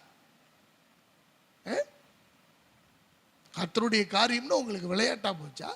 கர்த்தருக்கு தெரியும். என்ன கர்த்தருக்கு தெரியும்? நீ நிர்மூலமாவது கர்த்தருக்கு தெரியும். நீ அழிஞ்சு போறன்றது கர்த்தருக்கு தெரியும். அதான் தெரியும். நீ நினைச்சுக்கிட்டு இருக்கிற இலவகாத்த கிளியை போல நீ பார்த்துக்கிட்டு இருக்கிற பெருசா வரும் பெருசா வரும் பெருசா வரும், கல்லு வரும் வந்து உழுவும் தலை மேல. அருமையான தேவ பிள்ளைகளை, தேவன் சொல்ற காரியம் என்ன அதை கவனி. முதல்ல செம்மையானவர்களுக்கு நீங்க கர்த்தருக்கு பயந்து நடக்கணும். ஆலயத்தில் சொல்ற அறிவிப்புகள்லாம் தெருவில் போறவங்களுக்கா? அருமையான தேவ பிள்ளை, நமக்காக, என் சபை, என்னுடைய குடும்பம், என்னுடைய சபை, என் மக்கள், நான் தான் சபை. எல்லாரும் சேர்ந்தாதான் சபை. உன் பிள்ளைக்கு ஒண்ணுன்னா நீ ஓடுற இல்ல, உன் குடும்பத்தில் ஒண்ணுன்னா ஓடுற இல்ல. எனக்கு அருமையான தேவ பிள்ளை, யோசிச்சு பார். உனக்கு ஒண்ணுனா அப்ப சபைன்னா என்ன விளையாட்டா? அருமையானவர்களே, நான் மறுபடியும் நான் சொல்றேன், இந்த சபைக்கு நான் என்ன பாஸ் இப்படி சொல்றான்னு நினைக்க வேணாம். நான் ஆவியில் நான் உணர்ந்து தீர்மானம் எடுத்ததுனால தான் சொல்றேன். இந்த சபையில் நீ கீழ்ப்படிந்து இந்த சபையினுடைய சட்ட ஒழுங்குகளுக்கு கீழ்ப்படியலைன்னா இந்த சபை எந்த சூழ்நிலையிலும் உனக்கு பக்கத்தில் வராது. நீ சப்ஸ்கிரிப்ஷனை கொடுத்து சரி பண்ணிடலான்னு நினைக்காத. நெவர். ஜெபத்துக்கு தேவ அறிவிப்புகள் ஒவ்வொன்றிலையும் நீ பிரசன்ட் ஆயிருக்கணும். இல்லைன்னா நான் வரமாட்டேன், நான் ஈடுபட மாட்டேன், தலையிட மாட்டேன். எனக்கு அருமையான தேவ பிள்ளைகளை, விளையாட்டா இருக்குது. யாருனாலும் வச்சு செஞ்சுக்க, எனக்கு அதை பற்றி பிரயோஜனம், எனக்கு ஒன்றும் கவலைலாம் இல்லை. கவலைப்படுற மனநிலைமையெல்லாம் மறந்துட்டேன் நான். ஒரு நாள் கவலைப்பட்டோம், நாங்கள் அழுதோம், புலம்புனோம், என்னடா அப்படின்னு. ஒருத்தருக்கு ஒரு பிள்ளைக்கு ஒருத்தர் தான் அப்பா, அப்படி தானே? அதானே சரி? நான் சொல்கிறது கரெக்டு தானே? ஒருத்தருக்கு ஒரு பிள்ளைக்கு அப்பா ஒன்று தான். கூப்பிட்றவங்கள அப்பான்னு கூப்பிட்றவங்கெல்லாம் அப்பாவா மாறிடாது. நான் கூப்பிடலாம் எல்லாரையும் பார்த்து, அது வயது மூப்பு நிமித்தமாய் நம்ம அழைக்கிறோம். அத்தனை எல்லாரும் அத்தை ஆயிடுவாங்களா? மாமான்னு எல்லாரும் மாமா ஆயிடுவாங்களா? பிள்ளை ஏஜ் அட்டன் பண்ணால் மாமா, ஐயோ பிள்ளை மாமான்னு கூப்பிடுது, அதனால ஒரு கோடிக்கு சீர் கொண்டு வந்து செஞ்சிருவியா? இந்த தசவம் காணிக்கைக்கே தத்தடத்தை போடுது. அருமையான இதெல்லாம் நம்ம உறவுகள், இதெல்லாம் உலக பிரகாரமான காரியம். அப்பா ஒருத்தர் தான் நமக்கு அப்பா. ஜட்ஜ்மெண்ட் டேல இவருடைய பிள்ளையா நீயே அப்படின்னு ரெக்கமெண்ட்லாம் பண்ண முடியாது. ஒவ்வொரு ஆத்துமாவும் தனித்தனி, ஒவ்வொரு ஆத்துமாவும் தனித்தனி. எனக்கு அருமையான இந்த பிள்ளை, உன் பிள்ளை இன்னைக்கு இங்கே இல்லைன்னா நீ கணக்கு கொடுக்கணும் கர்த்தர்கிட்ட. எனக்கு நீ கணக்கு கொடுக்கணுன்ற அவசியம் இல்லை, ஆனால் ராஜாவுக்கு கணக்கு கொடுக்கணும். எத்தனை பேர் பிள்ளை இல்லாமல் இருக்காங்க தெரியுமா வெளியில்? கணக்கு கொடுக்கணும் என்னன்னு. ரிசல்ட் எல்லாம் ஆண்டவர் அவர் பார்த்துக்குவார். அன்பான கர்த்தருடைய பிள்ளைகளை, செம்மையான இருதயம். எதுக்கு? சின்ன சின்ன காரியங்கள்லாம் செம்மையா நடக்கிறது. தாவீது அவன் சொல்றான், என் விளக்கை ஏற்றுவேர், என் தேவனாகிய கர்த்தர் இருளை வெளிச்சமாக்குவார். தாவீது வாழ்க்கையில விளக்கு ஏத்துனாரு. அவன் நம்மளை விட பாவம் செஞ்சவன் தான், ஆனா விட்டுட்டாரா? என் இருதயத்துக்கு ஏற்றவையா ஆராதனையில அவனை பார்த்து அவனை அப்படி ஆராதிப்பான், அவனை கர்த்தரை துதிப்பான், கர்த்தரை மகிமைப்படுத்துவான். என்னோட இருக்கிறவன் தேவனோட நீங்க இருங்க சாமி. கர்த்தர் உங்களை பார்த்து, உலகத்தோட எவ்வளோ நேரம் இருக்கிறீங்க யோசிச்சு பாருங்க. உலக மனிதர்களோடு எவ்வளவு ஐக்கியமா இருக்கிறீங்க. சபையோடு உன்னோட அப்படி இல்லாம போச்சே. அன்பான கர்த்தருடைய பிள்ளைய, தேவனுடைய வார்த்தை நம்மோடு கூட ஆண்டவர் பேச, பொல்லாங்கான காரியத்தை, இந்த துணிகரத்தெல்லாம் விட்டுருங்க, இந்த விரட்டு வைராக்கியத்தெல்லாம் விட்டுருங்க, பொறாமை எரிச்சல் எல்லாம் விட்டுருங்க, இந்த கலகத்தை உண்டாக்குற எண்ணத்தை எல்லாம் விட்டுருங்க. யாரு தான் இங்க எல்லாம் தப்பு பண்ணல? எல்லாரும் அப்படியே சரி சமமா எண்ணி, ஆண்டவரே எங்களுக்கு இந்த சபையை கொடுத்துருக்குறீங்க, இந்த சபையோடு சேர்ந்து நாங்கள் பயணிக்கணும். அந்த குடும்பத்தில் 8 பேர் சரியா இருந்ததுனால தான் 8 பேரை தூக்கி பேழைக்குள்ள வச்சாரு. அப்படிதானே? 8 பேர்ல ஒருத்தன் சரியில்லாமல் போயிருந்தானா கூட போச்சு. அன்பானவர்களே, நீங்களும் நானும் அப்படி கூடி தேவ சமூகத்தில், அதனால தான் சபை கூடுதலை சிலர் விட்டு விடுகிறது போல நீங்கள். யாருக்கு? உங்கள் பிள்ளைகளுக்கெல்லாம் இந்த வசனம் இல்லையா? உங்கள் அம்மா அப்பாவுக்கு இந்த வசனம் இல்லையா? உங்களோட கூட பிறந்தவங்களுக்கு இந்த வசனம் இல்லையா? நீங்கள் கட்டுனவங்களுக்கு இல்லையா? உங்களோட இனஜன பந்துகளுக்கு இந்த வசனம் இல்லையா? அன்பான கர்த்தருடைய பிள்ளை, சபை கூடி வருதலை விட்டு விடாது. கட்டண சபை இல்லையா? இது இன்னைக்கு இருக்கு, நாளைக்கு இல்லாமல் போயிடும். ஆனால் நீங்களும் நானும் சபைன்றதை மறந்துடக்கூடாது. அன்பான கர்த்தருடைய பிள்ளைகளை, 3வது, கைவிடப்பட்டவர்களுக்காக தம்முடைய முகத்தை பிரகாசிக்க பண்ணுகிறவர். ஏசாயா 42:16 வாசிங்க. ஏசாயா தீர்க்க தரிசன புஸ்தகம் 42:16.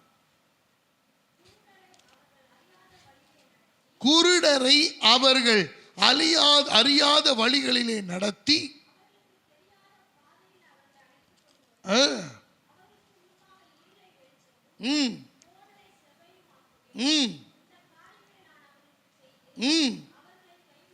எனக்கு அருமையானவர்களே, எல்லாரும் உங்களை கைவிட்டுட்டாங்க. சொல்லலாம், பாஸ்டர் நான் தனியா நிக்கிறேன் பாஸ்டர், என் குடும்பம் என் பிள்ளைகளோட நான் தனி மரமா நிக்கிறேன், எனக்கு இப்ப யாரும் இல்லை, என்கிட்ட வாங்கி தின்னவங்கெல்லாம் போயிட்டாங்க சார், எங்கள்கிட்ட இருந்து நன்மை அனுபவிச்சவங்க எல்லாம் எங்களை கைவிட்டுட்டாங்க, எங்க இருந்து எங்களுக்கு பதில் இல்லை, எங்க இருந்து எங்களுக்கு ஒரு நல்ல செய்தி வரவே இல்லை. இன்னும் எவ்வளவு சார் அழுவுறது? இன்னும் எங்க சார் போய் முட்டுறது? எங்களுக்கு தெரியல பாஸ்டர், எங்களுடைய வாழ்க்கையே இல்லாம போச்சு, நாங்க பூச்சியத்துல வந்து நிக்கிறேயா, இதுக்கு மேல எங்க போறது நாங்க சொல்லுங்க. கர்த்தர் சொல்றாரு, கைவிடப்பட்ட உனக்காக அவர் தம்முடைய முகத்தை பிரகாசிக்க பண்ணுகிறவர்.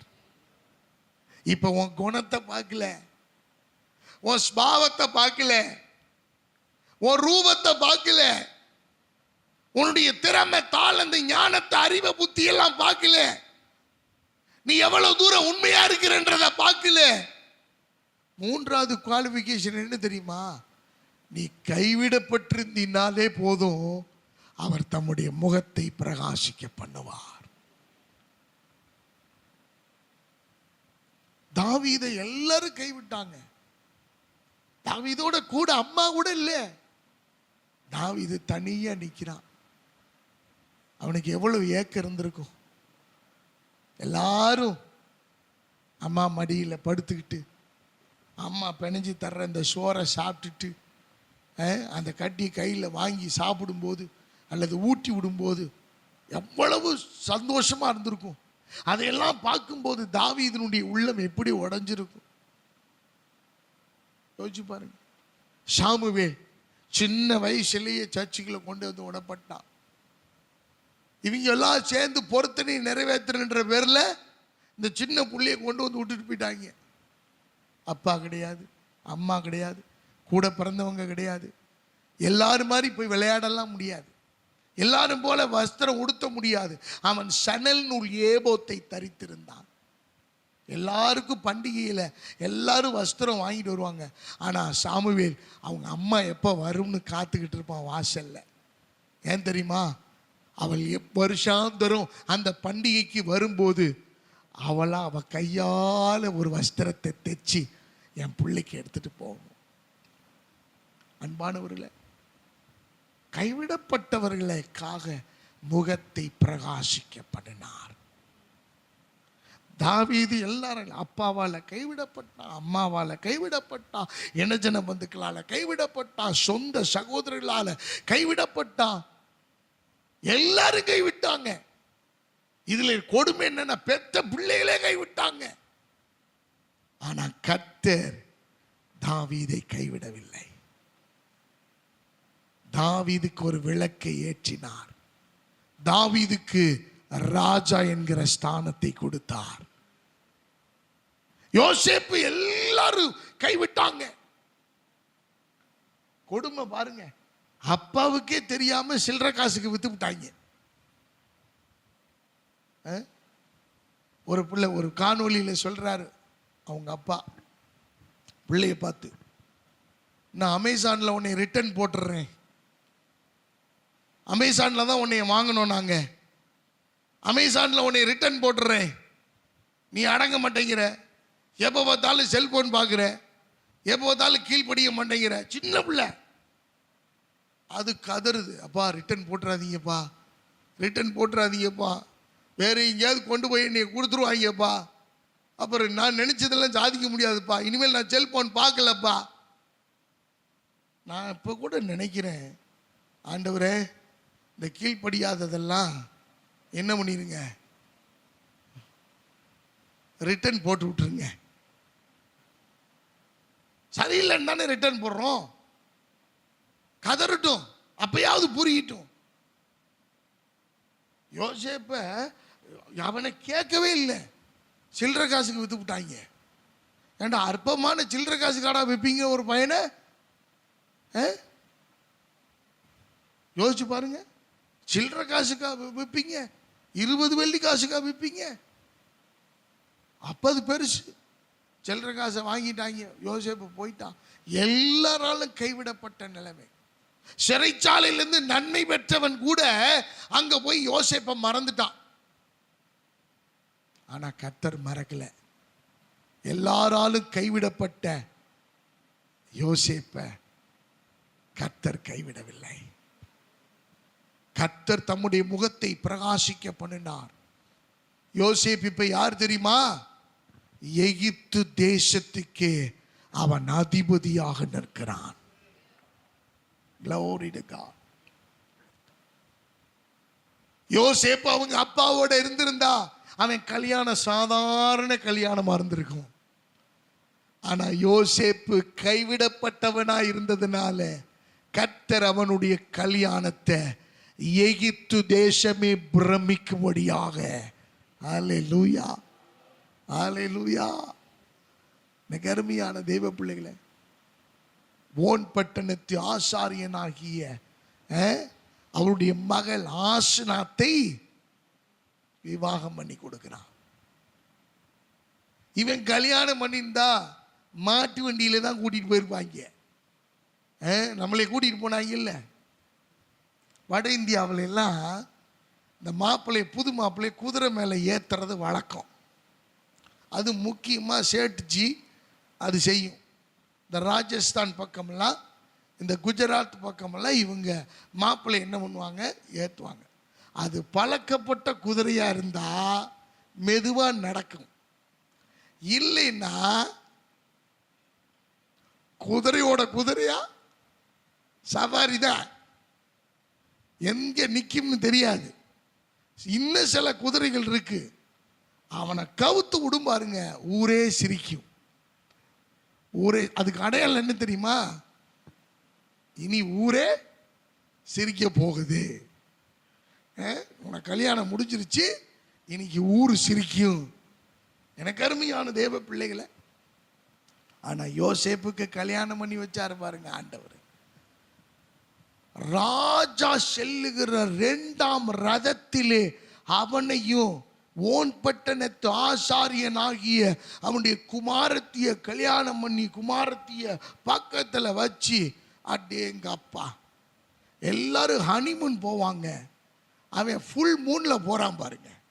ரதத்துல உட்கார வச்சு டகட டகடன்னு அப்படி குதிரைய பூட்டுன ரதத்தில் கைவிடப்பட்டு இருந்தால் கர்த்தர் உங்கள் மேல் அவர் தம்முடைய முகத்தை பிரகாசிக்க பண்ணுவார். அதெல்லாம் நடக்கும் அன்பான கர்த்தருடைய பிள்ளைகளை. அப்ப ஆண்டவர் குருடரை, அந்த வசனத்தை படிங்க, 42:16, நடத்தி அழைத்து கொண்டு வந்து வெளிச்சமும்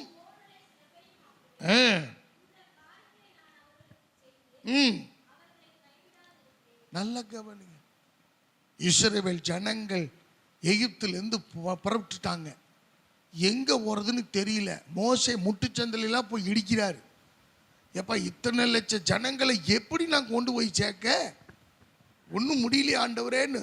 அப்ப சிவந்த சமுத்திரம் முன்னாடி நீக்கி ஆண்டவர் சொல்றாரு, கைய நீட்டப்பா, நீ நீட்டுன உடனே 2ஆ பிளந்துருச்சு. ஆண்டவரே 2ஆ பிளந்துருச்சு ஆண்டவரே, வெட்டாம் தர தெரியுது, திறந்த வேணிக்கு போ. யோசிச்சு பாருங்க, எத்தனை கிலோமீட்டர், 100கணக்கான கிலோமீட்டர் சமுத்திரத்தை இஸ்ரவேல் ஜனங்கள் அப்படியே இரவு முழுவதும் அவர்கள் கடந்து செல்லுகிறார்கள். குருடரை அவர்கள் அறியாத வழியிலே நடத்தி, அல்லேலூயா, அவர்களுக்கு தெரியாத பாதைகளை அவர்களை அழைத்து கொண்டு வந்து அவர்களுக்கு முன்பாக இருளை வெளிச்சமுமாக மாற்றி கோணலை செவ்வையுமாக்கி அவர்களை பத்திரமாய் கரையேற பண்ணினார். அல்லேலூயா. அன்பான கர்த்தருடைய பிள்ளைய, ஒருவேளை நீங்க நினைக்கலாம், எல்லாரும் கைவிட்டுட்டாங்க பாஸ்டர், எல்லாரும் என்னை அவமான சின்னமா பார்க்கறாங்க, எல்லாரும் என்னை பரிகாசம் பண்றாங்க. உன்னால முடியாது, நீ ரொம்ப முடியாதவ, நீ போய் என்ன பண்ண போற, உனக்கெல்லாம் இப்படித்தான், நீ உன் வாழ்க்கையே முடிஞ்சு போச்சு, நீ எதுக்கு பிரயோஜனப்படாத ஆள். அருமையான தெய்வ பிள்ளைகளை, உன்னைய தூசி தட்டி விட்டுட்டாங்க, உன்னை கை கழுவி விட்டுட்டாங்க. தேவன் சொல்லுகிறார், கைவிடப்பட்ட உங்களுக்காக எனக்காக அவர் தம்முடைய முகத்தை அவர் பிரகாசிக்க பண்ணுவார். அவர் முகம் பிரகாசிச்சுன்னா போதும், எனக்கு அருமையான அற்புதம் நடக்கும். ஒரே ஒரு சம்பவத்தை சொல்லி நிறைவு செய்கிறேன். யோவான் 5வது அதிகாரம் 2 முதல் 9 வரைக்கும் உள்ள வசனங்களை நீங்க குறித்து வைத்துக் கொள்ளுங்கள். யோவான் 5:2 முதல் 9 வரை. பெதஸ்தா குளம் என்று ஒரு குளம் இருக்கிறது. அந்த குளம், இந்த குளத்தை சுற்றிலும் 5 மண்டபங்கள் உண்டு. இந்த 5 மண்டபங்களும் வியாதியஸ்தர்கள், சுகத்தை பெற வேண்டும் என்று விரும்புகிறவர்கள், அவர்கள் யாவரும் அந்த மண்டபத்தில் இருப்பார்கள். அந்த மண்டபத்தின் நடுவிலே, அந்த மண்டபங்களின் நடுவிலே ஒரு குளம் இருக்கிறது. அந்த குளம் பேர் பெதஸ்தா. அந்த குளத்தினுடைய மகிமை என்னன்னா, எப்பயாவது ஒரு முறை தூதன் வந்து அந்த குளத்தை ஒரு கலக்குவான். தூதன் கண்ணுக்கு தெரியாது, கையை விட்டு உழப்புறது தெரியாது, ஆனா குளம் கலங்கிறது தெரியும். அந்த குளம் கலங்கின உடனே யார் முதல்ல உழுவுறானோ அவனுக்கு சுகம் என்ன செய்யும்? கிடைச்சிரும். கையே இல்லைன்னா கூட கை முளைச்சிரும். முடியெல்லாம் கொட்டி போயிருந்தா கூட முடி முளைச்சிரும். காது வெறுபட்டு அறுபட்டு கிடந்தாலும் காது சரியாயிடும். அவனுக்கு அற்புதம் நடக்கும். எவ்வளவு பெரிய வியாதி, எப்பேற்பட்ட வியாதியா இருந்தாலும் சுகமாயிரும். இதுதான் அந்த குளத்தினுடைய மகிமை. அந்த குளத்தில் ஏராளமான பேர், லட்சக்கணக்கான பேர் அற்புதத்தை பெற்றுக்கொண்டு போய்கொண்டே இருக்கிறார்கள். ஒரு குரூப் வந்துகிட்டே இருக்குது, ஒரு குரூப் போயிட்டே இருக்கு, ஒரு குரூப் போயிட்டே இருக்கு அற்புதத்தை பெற்றுக்கொண்டு. அங்க ஒரு பழைய டிக்கெட் ஒண்ணுக்கு படுத்து கிடக்கு. பழைய டிக்கெட், அது இழுத்துக்கவும் இல்லை, பறிச்சுக்கவும் இல்லை, ரொம்ப பழசு. கொஞ்சம் வருஷம்தான். எவ்வளவு? 38 வருஷம். 38 வருஷம். ஒருத்தர் வாழ்நாள்ல 38 வருஷமா ஒரே இடத்துல படுத்து கிடக்கிறான். No bathing, no brushing, no combing, எதுவுமே கிடையாது. தலை சீவுறது கிடையாது, குளிக்கிறது கிடையாது, பல்லு விளக்குறது கிடையாது. அப்ப எப்பேற்பட்டவனா இருந்திருப்பான்னு பாருங்க. அந்த மண்டபத்தையே அவன் ஒதுக்கி கொடுத்துருப்பான் எல்லாரும். ஏன்னா பக்கத்தில் போக முடியாது இல்லை. 38 வருஷமா அவர் குளம் கலக்கப்படும் போது முதல்ல ஆரம்பத்தில் எப்படி தெரியுமா? முதல்ல நம்ம சர்ச்சுக்கு ரட்சிக்கப்பட்ட புதுசெல்லாம் பார்த்தீங்கன்னு வச்சுக்கோங்க, அலை மோதிட்டு வந்து முன்னாடி உட்காருவோம். அப்புறம் 2 வருஷம் கழிச்சு அப்புறம் பின்னாடி, 5 வருஷம் கழிச்சு அப்புறம் பின்னாடி, அப்புறம் ஒரு 10 வருஷம் நம்ம சபைக்கு பழைய மூத்த விசுவாசி, மூத்த விச ஊசி. அது விசுவாசி இல்லை, மூத்த விச ஊசி. அது கடைசியில் போய் உட்காந்துக்கிட்டு நீங்கள்லாம் முன்னாடி போங்க, நாங்கள்லாம் பழசு, நாங்கள்லாம் பழசு. அது அந்த இடத்தையும் விடாது, அது வேற ஒருத்தருக்கும் அது என்ன செய்யாது? கொடுக்காது. அது அதனுடைய இடம், அது பர்மனன்ட் ஆக்கிரும். அந்த பர்மனன்ட் ஆக்குறதெல்லாம் 38 வருஷமா பாளையம் இறங்கி இருக்கிறது. அது யாருக்கும் அந்த இடத்தை விட்டு கொடுக்க கூடாது. அதுவும் அற்புதத்தை பெறாது, பெற வேண்டியவங்களுக்கு பெறுவதற்கு விட்டு கொடுக்காது. அது அந்த இடத்தை ஆக்கணும். அதே ஃபேனில் தான் உட்காருவோம். வேற ஃபேனில் உட்கார்ந்தா நமக்கு சென்டிமெண்ட்டாக பல பிரச்சனைகள் வரும். அப்படித்தானே? 38 ஆண்டுகள். அப்ப என்னன்னா பார்க்குறான், சரி குளம் கலக்கிடுச்சு, நாளைக்கு போய்க்கலாம். எப்படி? குளம் கலங்கிருச்சு, யாராவது அற்புதத்தை பெற்றுக்கிட்டுமே. இப்போ நைட்டெல்லாம் இவனுக்கு தூக்கம் வராது. ஏன்னா 38 வருஷம் எக்ஸ்பீரியன்ஸ் இல்லை. திடீர்னு ஒரு நைட்டு தூக்கம். எதுக்கு தூக்கத்தை கெடுத்துக்கிட்டு போய் நைட்டில் அற்புதத்தை பெற்றுக்கிட்டு?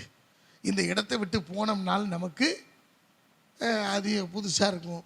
நம்ம பழகிட்டோம், நமக்கு சாப்பாட்டுக்கு பிரச்சனை இல்லை, நமக்கு குளிக்கணுங்கிற அவசியம் இல்லை. அவனுக்கு எதை பற்றியாவது கவலை இருக்கா? நான் ஒரு விஷயம் சொன்னேன் பார்த்தீங்களா? ஜப்பானில் பூகம்பம் வந்தாலும் இவனுக்கு எந்த விதமான பாதிப்புமே இருக்காது. எந்த விதமான இயற்கை பேரழிவு வந்தாலும் இவனை அசைக்கவே முடியாது. ஏன் அப்படின்னா இவனுக்கு எதை பற்றியும் கவலையே கிடையாது. எதை பற்றி கவலை கிடையாது. இவன் ஒன்றும் இல்லை, இப்போ ஏதாவது ஒன்று திருடு போயிடுச்சுன்னா, அப்படிங்களா 50 பவுன் திருட்டு போயிடுச்சிங்களா? அப்படியே கை கொட்டி சிரிப்பான். ஏன் தெரியுமா? இதுக்கு ஒரு குண்டுமணி வெள்ளி கூட இருக்காது. அதனால அது காணாம போனது இதுக்கு அப்படியே பறந்த சந்தோஷம், உற்சாகம். இதுக்கு எந்த நஷ்டத்தை பற்றி கவலையே கிடையாது. இவனுக்கு அற்புதம் 38 வருஷமா. ஆனால் இவனை தேடி இயேசு வர்றாரு பாருங்க. இவனை சொந்தக்காரங்களே கழுவி விட்டாங்க. ஏப்பா இவனை கூட்டிகிட்டு போய் ஒரு பிரயோஜனமும் இல்லை. இவன் இங்கே பழகிட்டான். இங்கே சோறு, மண்டபத்தில் சோறு போடுவாங்க, மண்டபத்தில் சோறு திங்கிட்டோம், இங்கே படுத்து கிடக்கட்டும். இவனை கூட்டிகிட்டு போய் ஒரு கட்டில் போட்டு இவனை படுக்க வச்சு பராமரித்து அதெல்லாம். இந்த ராமேஸ்வரத்தில் வட இந்தியாக்காரங்கள்லாம் நிறைய பேர் தங்களுடைய மனநிலை பாதிக்கப்பட்ட பெற்றோர், பிள்ளைகள், அண்ணன் தம்பி தங்கச்சி இவங்களெல்லாம் கொண்டு வந்து ராமேஸ்வரத்தில் கழட்டி விட்டுட்டு போயிடுவாங்க. வரும்போது விட்டுருவாங்க, விட்டுட்டு அந்த கடற்கரையில் விட்டுட்டு போயிடுவாங்க. இது பாட்டுக்கு நைட்டு பகலுமா தெரிஞ்சுக்கிட்டு அங்கே கிடைக்கிற சாப்பாடை சாப்பிட்டுக்கிட்டு, அங்கே டூரிஸ்ட் வர்றவங்களுக்கு உப்புறம் போடுற சாப்பாடை சாப்பிட்டுக்கிட்டு கொள்ள பேர். அப்படி சில பேர் தற்கொலை பண்ணிக்குவாங்க. ஏன்னா தெரியாது, அவங்களுக்கு மனநிலை பாதிக்கப்பட்டிருக்குது. அவங்க பாட்டுக்கு மேலேருந்து கீழே குதிச்சிருவாங்க. இப்படி பல சம்பவங்கள். இப்போ இவனையும் கை கழுவி விட்டாங்க. யாருமே இவனை தேடி வரல. ஆனால் இயேசு தேடி வந்தார். 38 வருஷமா இவனை பற்றி பல குறைகள் நம்ம சொன்னாலும் இவனை தேடி யார் வந்தது? இயேசு வந்தார். அந்த பெதஸ்தா குளத்தின் வரலாற்றிலே முதன் முறையாக குளம் கலக்கப்படாமலே ஒரு அற்புதம் நடந்தது உண்மையானால் அது இந்த 38 வருஷமாய் படுத்து கிடந்த மனுஷனுக்கு மட்டுமே. அல்லேலூயா.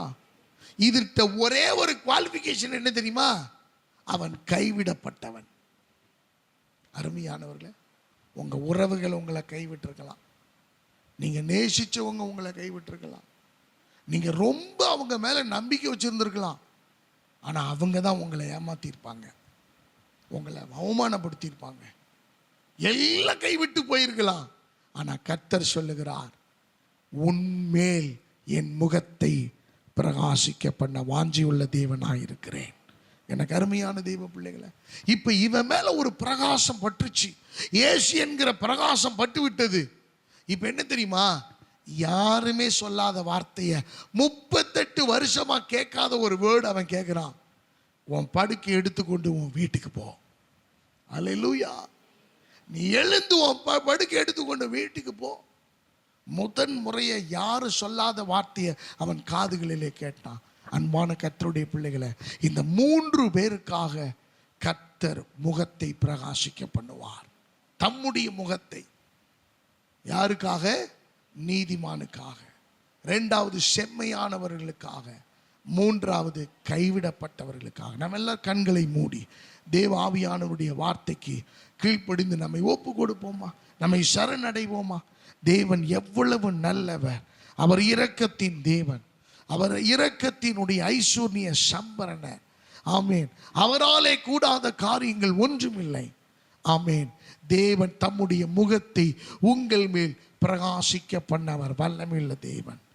தாவீதுக்கு பிரகாசிக்க பண்ணினார், அவருடைய வாழ்க்கை மாறினது. நோவாவினுடைய முகத்தின் மேல் பிரகாசிக்க பண்ணினார், நோவாவின் குடும்பம் பாதுகாக்கப்பட்டது. ஈசாக்கின் மேல் பிரகாசிக்க பண்ணினார், அந்த தேசத்திலே விதை விதைத்தான், 100 மடங்கு பலனை அவர் அடைந்தார். இந்த காலை வேளையில உங்களுக்காக எனக்காக அவர் அற்புதத்தை செய்ய அவர் வாஞ்சையுள்ள தேவனாயிருக்கிறார். Let us give thanks to the Lord. ஆவியானுடைய கரத்திலே உங்களை ஒப்பு கொடுங்க. எல்லாரும் தேவ பிரசன்னத்திலே ஒப்பு கொடுத்து நம்ம சொல்லுவோமா? தேவாவியானவரே, glory to God, hallelujah. ஆண்டவரே மை துதிக்கிறோம், மை துதிக்கிறோம் ஆண்டவரே, மை துதிக்கிறோம் ஆண்டவரே. இயேசுவின் நாமத்தினாலே மை துதிக்கிறோம் ஆண்டவரே, இயேசுவின் நாமத்தினாலே, இயேசுவின் நாமத்தினாலே. ஹalleluya. ஆவியானவரே உமக்கு ஸ்தோத்திரம்.